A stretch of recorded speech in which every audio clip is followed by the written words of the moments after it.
Hello, this is Robert Kiyosaki, and this is my sweetheart, Kim. Hello. And we're going to be talking about how we got out of debt.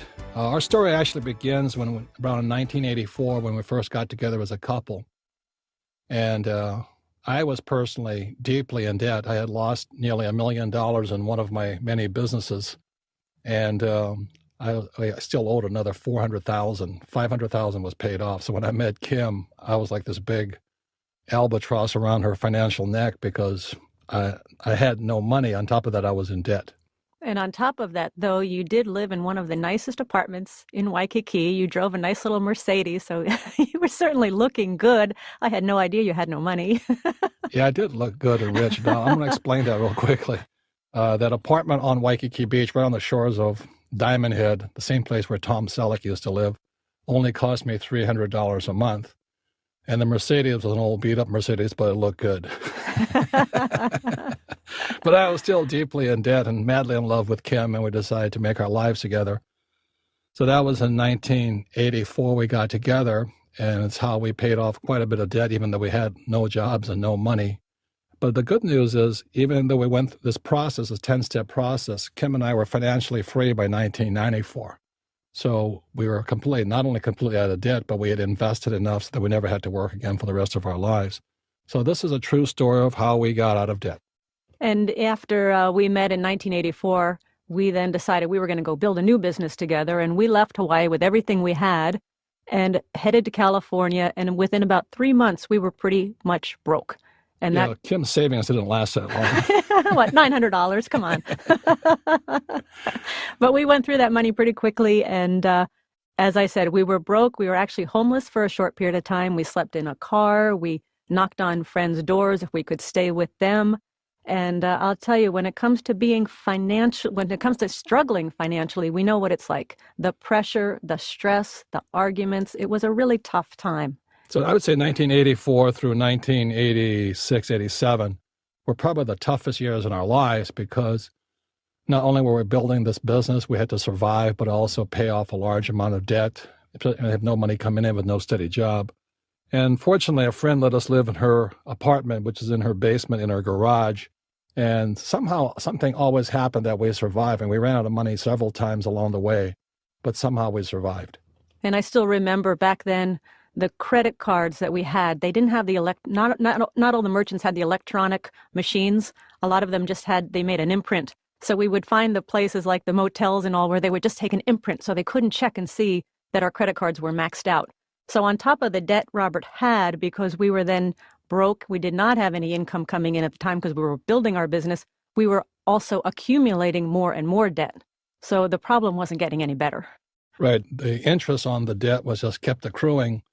And I still remember in 1984 driving around in a friend's borrowed car, and Kim and I, she said, we were looking for any place to sleep that would take our credit card, and we're up and down just north of San Diego, and going in and out of little motels, and they would say, your credit card's no good, and we have to go someplace else. And it was horrible. I mean, talk about self-esteem, self-confidence, self-worth. It was absolutely horrible. So that's when the yo-yos told me, well, money's not that important to me. Obviously, they haven't been broke yet.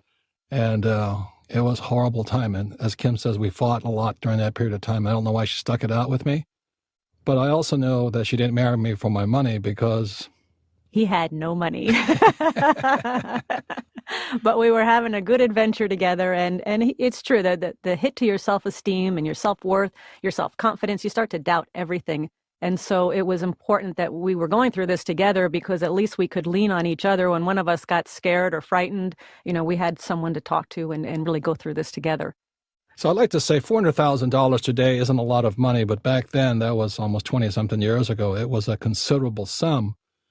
And on several occasions, people advised me personally to just take bankruptcy and not pay the $400,000. Now, there's several reasons I didn't do that, and bankruptcy or foreclosure, i.e. losing your house, are pretty serious, and we never had to go through any of that simply because I had already sold all my rental property and my investment property, and I was still broke. So I didn't have to go through foreclosure, but I still had this debt. So at the end of this recording, a great friend of Kim and ours, Scott McPherson, who is a mortgage banker, will be talking to those of you who may be facing foreclosure or bankruptcy or already have gone through foreclosure or bankruptcy. And as a banker, he will give you his points of view, what you can do. But I'm kind of happy to say I did not have to take personal bankruptcy. We decided instead to just pay off the debt, which are the 10 steps we're going to come to. And much of the debt was your personal family and friends as well. Yeah, my investors in my business, and I felt obligated to pay them back, so I didn't want to, stiff them through a bankruptcy. So we paid it off. There's one more reason. If I owed $1 million and I was only making, let's say, $75,000 a year, and that was the most I could earn, I'd probably declare bankruptcy. But because Kim and I were entrepreneurs, we had the ability through our businesses to generate pretty substantial amounts of cash to pay off the debt pretty quickly. So that is a key reason I did not declare bankruptcy. And otherwise, bankruptcy is always an option, and I'm not saying it's good or bad, but I strongly recommend if you're facing it right now, please get good legal advisors, credit counseling services, and all that, and face the problem now. But we did not declare bankruptcy or foreclosure. So the name of this program is How We Got Out of Debt. And as we've talked about often, there's two kinds of debt. There's good debt and bad debt. So Robert, you want to explain that a little bit? We had tremendous amounts of bad debt. And bad debt is debt that doesn't make you rich. For example, if I buy a house and I have to pay for it, I buy a car and I have to pay for it, that's bad debt. Or women who want to buy all that nice jewelry, that's bad debt. And nice shoes, that's bad debt. And good debt is debt that somebody else pays for you. But the reason getting rid of bad debt was so important for us in our starting our lives together was that it's easier to get good debt, i.e. loans and things like that on apartment houses and commercial buildings and rental property if you have no bad debt. And so we had no blemishes by the time we came through this process. We never stopped investing, by the way, but we did pay off the bad debt and get into good debt. So good debt is very simply debt that makes you rich and somebody else pays off for you, i.e. your tenants. And bad debt is debt that makes you poorer every month and you have to pay for. One more thing I'd like to add about financial intelligence. There's many people who just simply say, get out of debt. And that's a good idea if it's bad debt. But if you're going to be a savvy investor or have a high financial IQ, it is important to realize there is good debt. And that's what I just explained. Another thing that's very important about good debt is one of the ways Kim and I were able to retire in less than 10 years was once we got out of the bad debt, or as we got out of the bad debt, we were investing with good debt. And what I say to most people who have mutual funds or stocks or bonds and savings, I said, the trouble with that stuff is your banker doesn't lend you money, i.e. savings are your dollars. I'd rather invest with my debt banker's dollars. So high financial intelligence is knowing how to use good debt to get richer quicker. But then that brings up the next subject. You got to know a good investment from a bad investment. And the thing I always say to all you mutual fund lovers out there is ask your bank if your banker will lend you $1 million to buy mutual funds. The answer is no, simply because mutual funds are too risky. So that's part of the financial intelligence. And the way we got out of debt and we got financially free so quickly was we knew the difference between good debt and bad debt. So what this CD is about is getting out of bad debt. So we'll start with the 10 steps of getting out of debt. And for those of you who have the workbook, please follow along with the workbook that comes with this CD series. So step number 1 is you got to tell yourself the truth. And I think that's one of the hardest things I had to do because, Kim had never met a financial disaster like me before. She couldn't believe anybody could be driving a Mercedes and living in a nice hotel right on the shores of Diamond Head and be flat broke, but also deeply in debt. And I kept pretending I was rich, and that was, I was faking it till I make it. And, I was praying to God and Jesus and Buddha and hoping that money would come by and pretending I had no debt, and I was looking good and, eating in the best restaurants and flaunting the cash. But I was flat broke. You can fake your girlfriends, but you can't fake your wife. And so the first thing I had to do with Kim was sit down and eventually tell her the truth that I wasn't as rich as I looked. Well, it's true. You've got to tell yourself the truth, because if you have a goal of where you want to go, you're not going to be able to get there if you don't know where you are. Yeah. So basically, it's telling yourself the truth, not lying to yourself, not pretending anymore. Here's the hard facts. Here's where I am. Yeah, but I still thought it was a good deal. This condo right on Diamond Head Beach and the best. It was a Colony Surf hotel, and I had room service and all this great stuff. It still was only $300 a month. It was cheaper than any place else I could find at the time. It was a good deal. You were still broke in debt. Yeah, I could negotiate very well, and my Mercedes was a nice-looking 450 SL Mercedes, but it was kind of a little old and burned some oil. So once you have sat down and faced that you're going to tell yourself the truth, the step number two is you've got to stop accumulating the bad debt. Yes, and what that meant is sometimes you might have to make a little bit of sacrifice. And when Kim and I moved from Hawaii to California and then we went homeless right away, and we were living in the garage basement apartment, there was sometimes I had to run up. We had no money, and so Kim had like $2 to get through Friday, Saturday, and Sunday till I came home Sunday night and hopefully got paid for what I was doing. So I want you to tell them how you survived on $2. Well, first of all, gas costs. So I didn't want to use up a lot of gas and drive to a lot of places. And there was this little taco stand that I could walk to. It was about 3 blocks from where we lived. And so I'd walk down this little taco stand, get my little cheese and chicken quesadilla, and it cost me $1. And then I'd walk back and I'd have my quesadilla. And the next day I'd walk down and have a second quesadilla, and that's $2. And that's basically how we would survive at times. Right. And Kim is, she has a great figure and all that, but she does like to eat. But she was able to make 4 meals out of 2 for $2, and she survived. And I'd come home, Sunday night from a trip or either Monday morning, and then we had some money again. But then we went through the process of first getting out of bad debt rather than going out to a restaurant and sucking down some $100 bottle of wine and eating some prime rib and stuff. So we lived pretty frugally during this period of time till we got our feet on the ground and built a new business. So really what we did is we put a freeze on all of accumulating more debt on our credit card because for one reason, we couldn't use our credit cards because they were so maxed out. So again, we did have to make some sacrifice, but that alone started putting us into control of handling our money. Yeah, I wore shirts a little longer. I didn't, go out and buy a new shirt, a new socks, a new underwear. I kind of used them a little longer, washed them a little better, and kept going, but we didn't just keep spending money, which a lot of people do, because, a lot of times people eat or spend or they shop when they feel depressed. And I think that's really an easy thing to get into or drink a lot. I mean, I was tempted to hit the bottle a number of times. I felt so bad, but that cost money. So we just basically got back on our feet. It took us about 6 months. And then the money, once the business was up and running, cash started to come in on a little bit more regular basis. But during that period of time, we really made it a point not to just waste our money on things that got us deeper in debt. Which brings us to the next step. Step number 3 is make a list of all, and the key word is all, the debt that you owe. And she's still giving me a dirty look when she says the word all because, I had so much debt I didn't want to tell her. And I kept sneaking off and paying bills here and sneaking around there. And finally she says, because I didn't want to tell her how bad the Titanic was that I ran aground and called my last business. And finally we had to sit down and I had to write down all the investors I owed money to, all the friends and family I owed money to, and everybody I felt bad about, that I was still not paying and things like this. So she had me sit down and write. And even, the credit card companies, they get really nasty when you don't pay them. So I had to show her the envelopes I was receiving from the angry credit card companies and all this stuff, and basically tell the truth and face the music. I still remember every once in a while, Robert would put his list together, and then the next day he'd come back and he goes, well, I didn't think this one was so important, but there is this guy in Hawaii, and I really still do owe him $4,000. I could probably not pay him, and he'd be okay.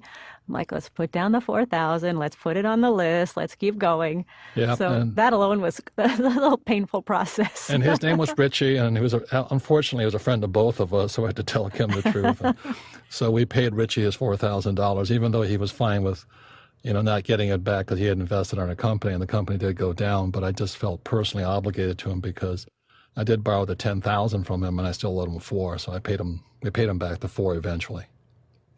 So step number 4 is a very important step. And all you guys out there who are deeply in debt and all this, I'd like to say this is probably the most important first real step you can go through, or a major commitment. And that is hire a bookkeeper. If you look in the workbook, I talk about a bookkeeper as part of your team. And there was times, I was just trying to do my own books. And, when I'm stressed out and embarrassed and upset that I owe so much money, I would not really confront the truth. Plus I'm messy. I'm not very detail oriented. So Kim and I finally went out, and my rich dad talked to me, and we're talking over with him. He says, do you have a bookkeeper? And I said, no, because it costs too much money. And he says, look, rich people have bookkeepers. Poor people don't. You have got to keep accurate records. And you're not supposed to do that because your job is to make money, not to keep track of the money necessarily. Her job is to give you accurate records that you can look at. And a bookkeeper is the most important part of your team. So I say this right now because when I was facing so much debt, it was really hard to go and spend $200 to $400 a month on a bookkeeper. But it was one of the most important steps. And for those who read Rich Dad, Poor Dad, in there, my rich dad always say, never say I can't afford it, because poor people say I can't afford it. So a bookkeeper was somebody that was very important, an important expense and key to us getting out of debt, because every month old Betty would force, especially me and Kim, to sit down and look at our financial situations. And we had to come up with a plan of how we were going to get out of debt. See, spending the money was the hardest thing for you, facing those bills twice a month and seeing very little money coming in and a lot of money going out. That took everything to sit down there and not want to bolt out of there. Yeah, and Betty was this little sweet little lady who was vicious if you didn't pay your bills. Talk about holding you accountable. Talk about making sure all your debts are there, making sure you're telling yourself the truth. That was Betty. Betty reminded me of my first grade teacher, and I was having, just nervous reaction every time I was around her. But she really held our feet to the fire, my feet to the fire especially, and we had to face all the bills and who was being paid what. And to this day, now we have multiple bookkeepers because the cash is pouring in. But I'll say it to all of those of you who may be in financial trouble, hire a bookkeeper, simply because rich people have bookkeepers. You don't have to pay them that much to start, but as your wealth grows, you'll really appreciate it if you have good records. Not only that, your banker will be more willing to give you good debt if you have accurate records and neat and tidy and timely and prepared every month. Now, one other story about Betty is that Robert and I also knew that we had to pay off our bad debt, but we also had to start accumulating money for our future. And so we had this philosophy. It was called Pay Yourself First. I'm sure it's familiar to many of you. And our plan was we had 3 piggy banks. And for those of you who have read Rich Dad, Poor Dad, you know about the 3 piggy banks. But let me say something about Betty first. She wanted to pay bills first. Now, she was a good bookkeeper, but she wasn't a rich bookkeeper. Now, if you want to be rich, you got to pay yourself first. So I would go in there and I'd say, okay, Betty, we're going to pay ourselves first. And then she'd turn into this old school teacher and start scolding me. So we'd argue back and forth. That's why she was a good member of the team. But we always paid ourselves first. And if you read the book, it's pay yourself 10%, 10%, 10%, or 30%. One for savings, one for investing, and one for tithing. So that means if you make $1,000, you're paying $300 right off the top. And most people scream and quit and cry and give up at that point. So the reason what Kim's mentioning the piggy banks is at the start, it may be too painful to pay 30% of what your gross is. So start with a piggy bank. I don't care if it's 10 cents a day or 1 penny a day, but get the habit of, putting money aside for savings, investing, and tithing. And if you do it every day, it becomes a habit. And for those who have read Rich Dad, Poor Dad, what I say, it's not money that makes you rich, it's your habits that make you rich. So even when you're broke, even when we were broke, we still paid ourselves first. And the reason Betty is probably still broke is she never paid herself first. She paid her bills first. So our rule was with every dollar bill that came into our household, we took 30% off the top. And as Robert said, it doesn't have to be 30%, but that was our discipline. But here's what Betty would say. When we proposed this to Betty, she goes, because we had all these bills that were due and all these creditors that were screaming at us to pay. She said, oh, no. Here's what we're going to do. Here's what we're going to do. We're going to pay all the bills first. And then what's left over, we'll put into your piggy banks. And that's why she's still poor. Because there was never, ever going to be anything left over because we owed so much money. Please hear this. I mean, this is probably the next most important thing after hiring a person like Betty, is you've really got to pay yourself first. Please hear me. Poor and middle-class people pay themselves last. So the hard part was we would take off, and I said, it doesn't have to be 30%. Let's say even if it's $10, $10, $10 per month, at least you get in the habit of doing that. And then you pay your bills, and you'd be surprised how smart you become if you have to pay those bills, because look, your piggy banks don't scream at you, but the people who want their money do. So if once you pay yourselves first, the people that scream at you kind of give you the motivation to go out and find some more money. And I was amazed at how fast that money would accumulate, because you put it aside, you're not allowed to touch it. It's for investing, for charity, and for savings. And so we did not touch it, but boy, did it accumulate quickly. And that's actually part of the how we got financed on our very first property. Right. And if you look and you listen to most people who are really rich, like some of the really rich guys, they say 50%. I forget John Templeton he says he put 50% aside. Now 30% was hard enough. But he says if you keep increasing it, pretty soon that 50% grows to 60% to 70%. So today, even though Kim and I make millions and millions and millions of dollars, we're now reinvesting over 80%. So the 30% kept growing simply because we established good habits during this process of getting out of debt, of bad debt, and getting into good debt. So one of the reasons we're getting richer faster today is that we're now investing millions and millions of dollars, but we're still living we're not frugal by any means. We have a nice house, nice cars, and all this stuff. But we got into the habit of paying ourselves first. So 30% can grow today for us 80%. And I think that is one of the biggest secrets about paying yourself first. As I said, Betty, bless her soul, paid her bills first. And I used my bill collectors and people who hated me as motivation to go make more money, but I still paid myself first. And by the end of this program, and if you read the workbook, you're going to find out the formula for how to pay off all your debt. Plus, the other objection we get is I don't have any money to invest. So you're going to learn, number one, how to pay off all your debt. And number two, you're going to have money to invest if you follow this formula. So that's the setup, and just know it's mostly discipline and determination. And please hear us. So that was 1984 to 1994, and Kim and I were financially free in 10 years. We never had to work again for the rest of our lives and still got out of all this debt. So that's why this formula works. So let's go through steps 5 through 10, and we'll now go into the step by step. And this is where Kim is very good at this process because she primarily set the whole thing up to do it. And again, go to your workbook so you'll see these diagrams, and it's hard to follow if you don't have the diagram. So please take it over, Kim. Okay, well, this is step number 5. And now that you've got a list of every debt that you owe, you're going to make a visual picture of that debt.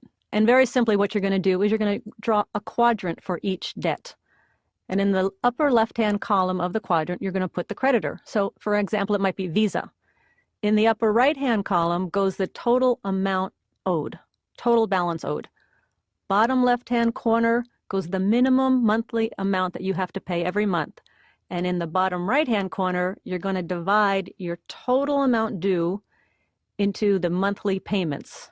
So in the example in the workbook, it's Visa, minimum $100 a month, $2,000 total payments, and that means the number 20 means it'll take you 20 months to wipe out this debt. Yeah, you basically take the total amount due, which is $2,000 divided by 100, and that equals 20 months.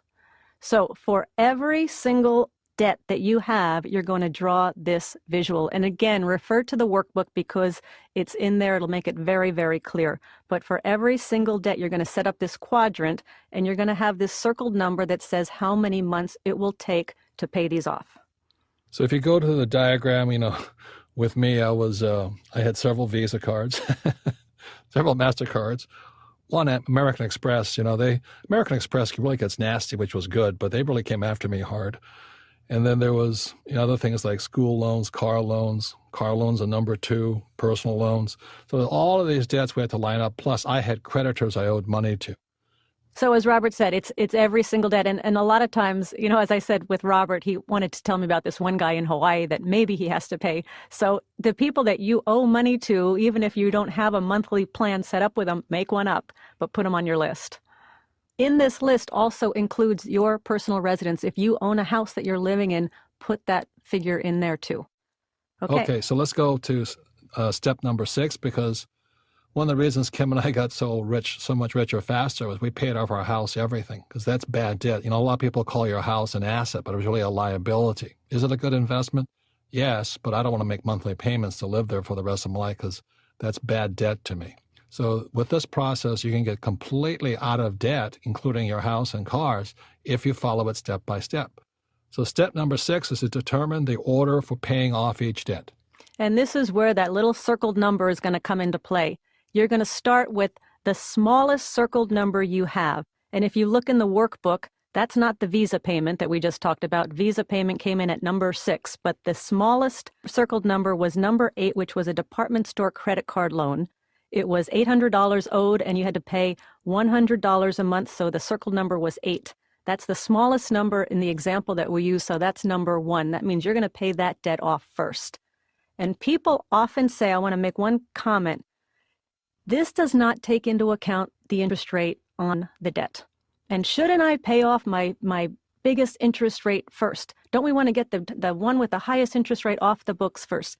Not necessarily in this formula. In this formula, you want to see a result quickly. You want to know that this formula works. So we're going to take the shortest debt that you have, the one that you can pay off the quickest. And when you see that result, when you see that paid off, you can see the formula working, you have a win, it'll encourage you to move forward. So that's why we start with the smallest number. So in this example in the workbook is the department store credit card, total debt owes $800, minimum payment $100 a month, so it would take 8 months. So it's nothing, as Kim says, it's not about the interest payment, it's the fastest one you can wipe out immediately. Right, and we want to keep it simple. So go through every diagram you have of every debt and look at that circle number and put them in order from smallest to largest, and that's the order you're going to be paying off these debts. So if you look at the workbook, number 1 was a department store, number 2 was a jewelry installment loan, number 3 was a home store credit card, et cetera, et cetera, et cetera.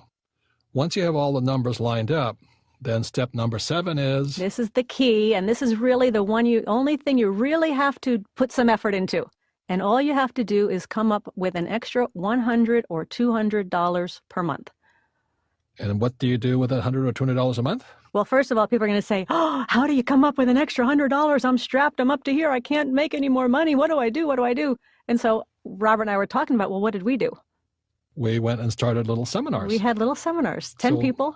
Yeah, so once a month, we'd put on this little seminar and people would pay like $300 and all that. And after all our costs, actually we started making quite a bit more money just doing those little seminars. It kept growing. Like I said, when you have those creditors screaming at you, that's better motivation than those piggy banks who want you to invest in them.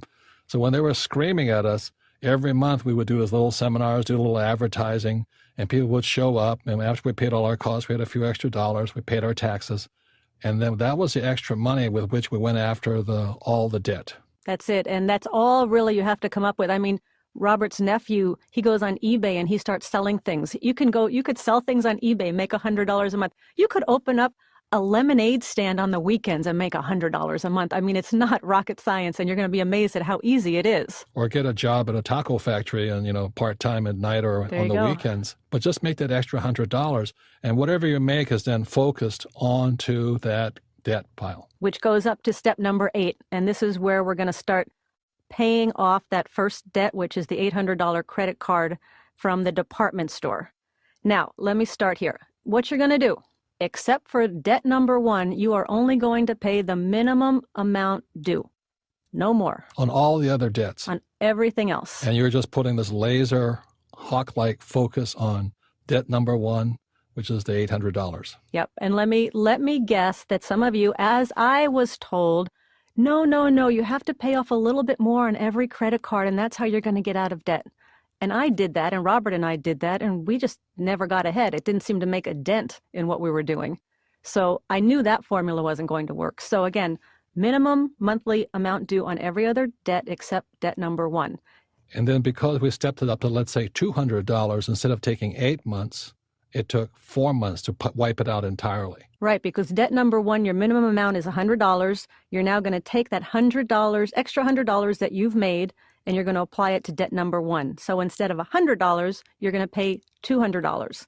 So instead of paying it off in 8 months, it's going to take you 4 months. Boom! And it's gone. And all of a sudden they go, holy moly, now. Celebrate. You celebrate, but now you have an extra $200 because you got the $100 that you were paying off on that credit card debt or that department store debt, and you have the extra $100 you make in a month, so you have $200, and now you can go attack the next one. And this is, again, why we start with the shortest time period possible, because, wow, look, it works. All right, I got rid of a debt. And so that's one of the most important things, is to keep your confidence up as you go through the process. Yeah, buy yourself a Diet Coke and celebrate. There you go. Do something. But do celebrate. Okay, so also when you pay off that first debt, now that you have this visual diagram in front of you, take a big red marker and put an X through it. And that one is off your charts. It's done. Celebrate. Step number 9, time to move on to debt number 2. Now, here's what you do. Debt number 1, you've been paying $200 a month. So you go to debt number 2. If you look in the workbook, debt number 2 is a jewelry installment plan. You owe $400. Your minimum payment is $45. So instead of paying just $45 every month, you're going to pay $45 plus the $200 you were paying on debt number 1. So you're going to pay $245 a month on debt number 2. And guess how long that's going to take you to pay that off? Less than 2 months. Poof. Done. Gone. Gone. Celebrate. Yep. So you cross that one off. Now you move on to debt number 3. Look in the workbook, and that is a home store credit card. And debt number 3 is $120 minimum payment. Add the $245 you were paying on debt number 2. You're now paying $365, and your total debt is $1,200. So it's going to take you, instead of, as it looks, 10 months, it's going to take you much shorter than that to pay that off. And you'd keep going through this process, adding every time to your new debt the amount you were paying from the last debt. Obviously, this is not going to work if you pay off one debt and you go back into debt, or that you pay off one or two and then you go back to making the minimum payments. What you're doing is you're laser focusing on wiping out each one of these debts or loans that you own until they're all wiped out. And if you follow this process, it should take you 7 to 8 years to completely wipe out even your home mortgage. Yeah, most people tell me it's 5 to 8 years to get completely out of debt. And if you look at the example in the workbook, this person was over $200,000 in debt, including their home. Their home was $150,000, so they had $50,000 in debt on top of that. In going through this formula, in just over 3.5 years, they had the $50,000 entirely paid off, and it took them less than 4.5 years to pay off their house completely. So in about 8 years, they were completely debt-free of $200,000. So again, in about 8 years, they were entirely debt-free. The house payment alone was going to take them over 20 years. So here they are, 8 years debt-free. And all they had to do was come up with an extra $100 a month to do that. That's it. And a lot of discipline to keep rolling through. And a lot of discipline. This is what Betty, the bookkeeper, fought us on, but it worked anyway. And then the next step 10 is how we became financially free instead of going back into debt or just spending that cash on doodads and things like this. For those of you who are rich dad, poor dad, or played the cash flow game, you know what we do is we invest that money even faster. So in this case, all that money, instead of spending it, we just kept buying more properties, stocks, bonds. We never buy mutual funds. But we had money to invest at even greater rate of speed. And that's how our investment rate went from 30% up to 80% today, and is now in the millions of dollars we're continuing to reinvest. And we live off of our cash flow from our properties. So it's really interesting how this process starts to snowball. It's a compounding effect of getting richer and richer faster. So this process of getting out of debt was how we started in 1984, and I was really in bad shape. And Kim applied some discipline and some truth-telling to the process, and holding my feet to the fire, and we had Betty to keep my conscience in and remind me. And in 10 years, we not only were out of debt, we were financially free. We're making about $10,000 a month, about $120,000 a year, and our expenses were about $36,000 a year. So every month we made about $10,000 from our rental properties and about $3,000 in expenses, and we just still to this day, 10 years later or 20 years later, we just keep doing the same thing, and now it's in the millions of dollars. Same habit, same process, staying out of debt, getting richer and richer. We have a lot of good debt, lots and lots of apartment houses and commercial buildings, but that's good debt, and that's how we get richer and richer and reinvesting it.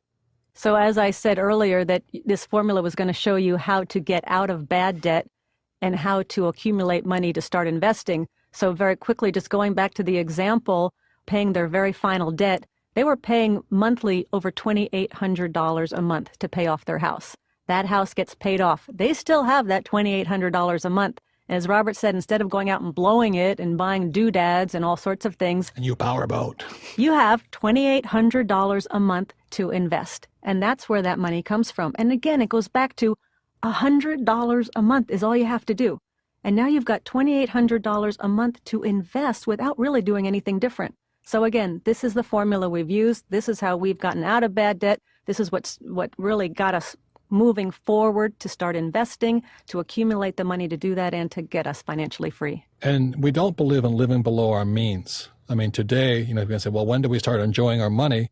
Today, Kim and I own about 7 cars, lots of houses. We travel by private jet and all that, but we have the cash flow from our investments doing that and not our credit cards paying for that stuff. And it's not debt, it's income coming into us constantly. So our assets from our investments buy our liabilities today. And the reason so many people get in trouble in the first place is they buy liabilities first, and then they try and buy assets second, and it never happens. They just keep buying more liabilities like cars, boats, and things like this. By getting out of debt, bad debt, and then buying assets, now our assets buy our liabilities. So we still have a great lifestyle, I mean, incredible lifestyle. The best thing is we don't have to worry about money. We don't have to worry about, you know, anything, because we always have more and more money coming in because the process keeps going. So that is the 10-step process for getting out of debt. And in closing, we just want to add a few more tips that really have helped us stay on track, keep focused financially, and keep increasing our wealth, which happens day and day and day in and out.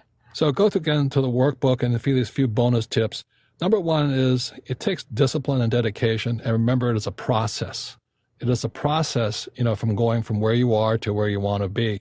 And if you don't have dedication and discipline, the process falls apart, not because it's a bad process, but because you lack discipline and dedication. The second point people ask me often is, do you have to be debt-free before you invest? Our answer is no. That's a choice you can make. But for me and Robert, we were investing even though we had quite a bit of bad debt. What we did is we stuck to this formula, but we kept finding the money to invest. So no, you do not have to be debt-free to begin investing. For example, while we were going through this process, by this time we had moved from California to Portland, Oregon, and we found this smoking 18-unit apartment house.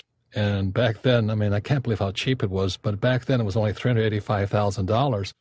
And we didn't have any money. We were still paying off our debt. So the cash, by understanding and assessing the evaluating the property, we realized we could get 100% financing and still make money from the deal. So that's when, you know, I went knocking on banks' doors with Kim, and we finally found one banker. His name is David Riffle, one of the greatest guys we ever met from U.S. Bank. And he gave us 100% financing to buy this apartment house, 18 units worth $385,000. And it put like $1,000 a month extra in our pocket. So the answer is we never stopped investing because that was part of the game anyway. So we got richer and richer, still paid off our debt, and we still had our piggy banks filling up with the money we're putting in, with the 10%, 10%, 10%. So we never stopped. We didn't limit ourselves. We didn't have limiting thoughts like, oh, I can't afford it, or this is too hard, or the bank won't give me the money. It takes money to make money. Yeah. When I have money, I'll invest, all of that. Right.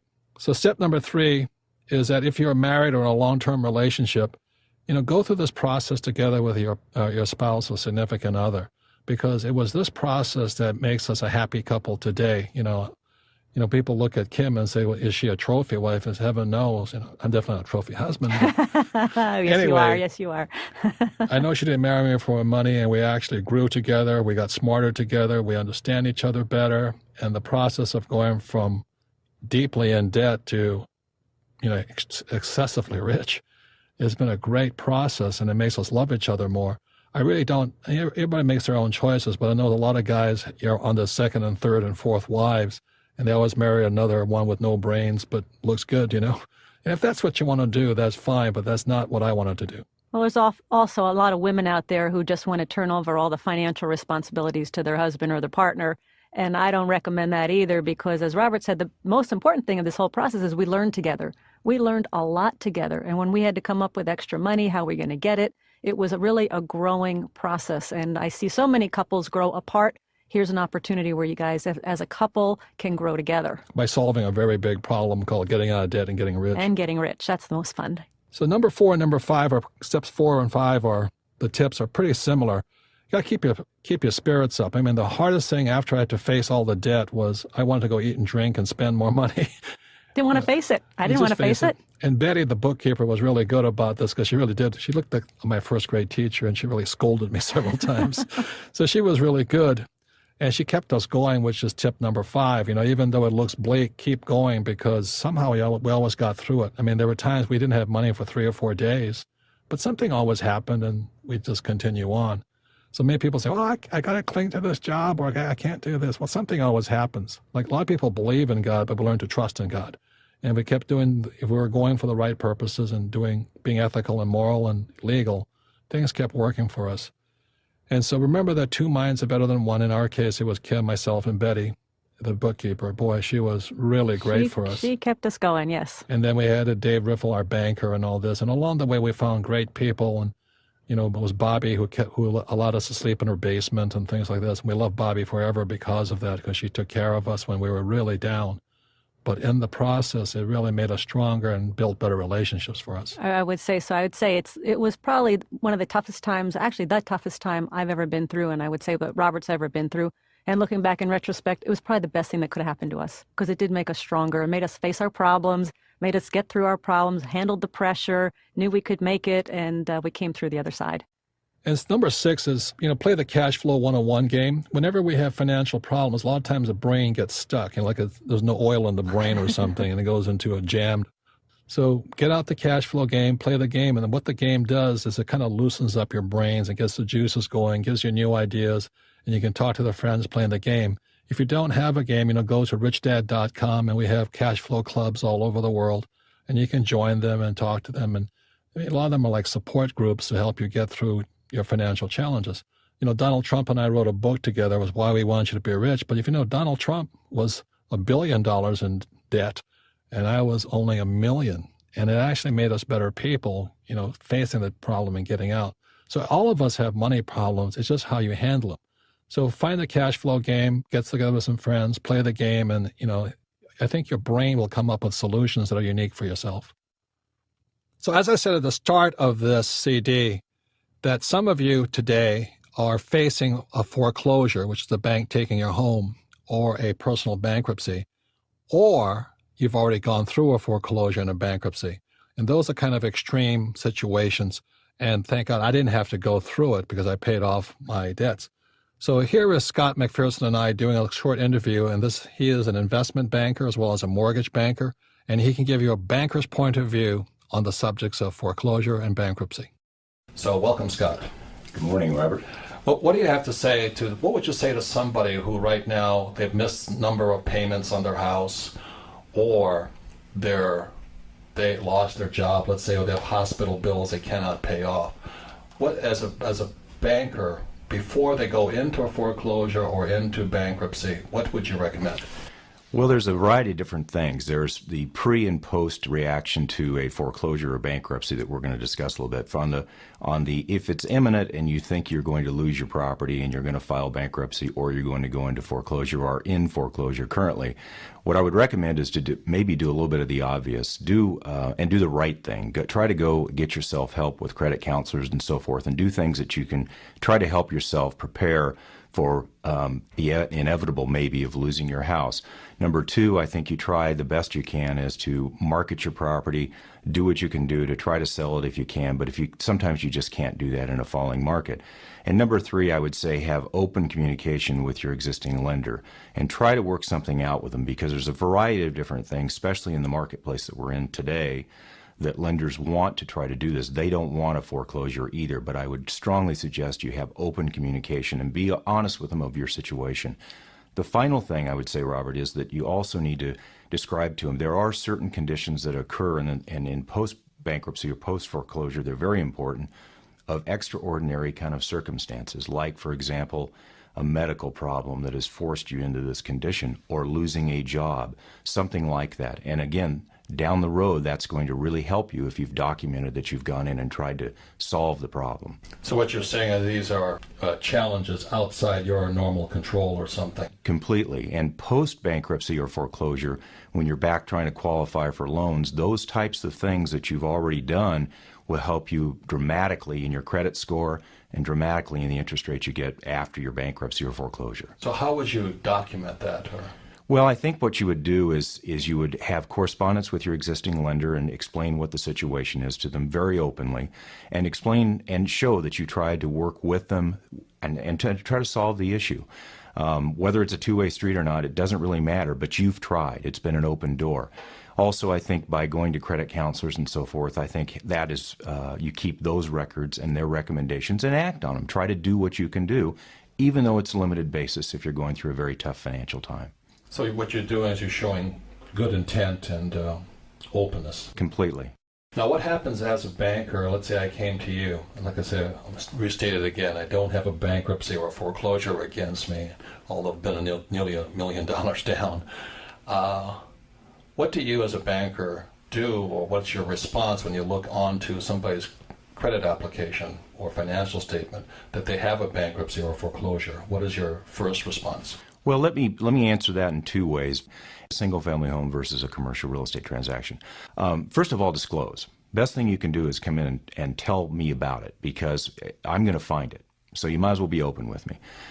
So once we've done that, it is not impossible by any means to get a new loan on a single-family home if you've filed a bankruptcy or had a foreclosure. Effectively, it precludes you from certain type of loans. You will not be a prime credit kind of borrower now. You'll be like what's in the papers now, subprime paper, Alt-A borrower, which means simply you're a perceived higher risk, which means simply you're going to be charged a higher interest rate. So it's not impossible, so the world's not coming to an end, but it's going to be more difficult to do that. So with a foreclosure or bankruptcy, I could buy a new house, or I could invest in commercial real estate. You could.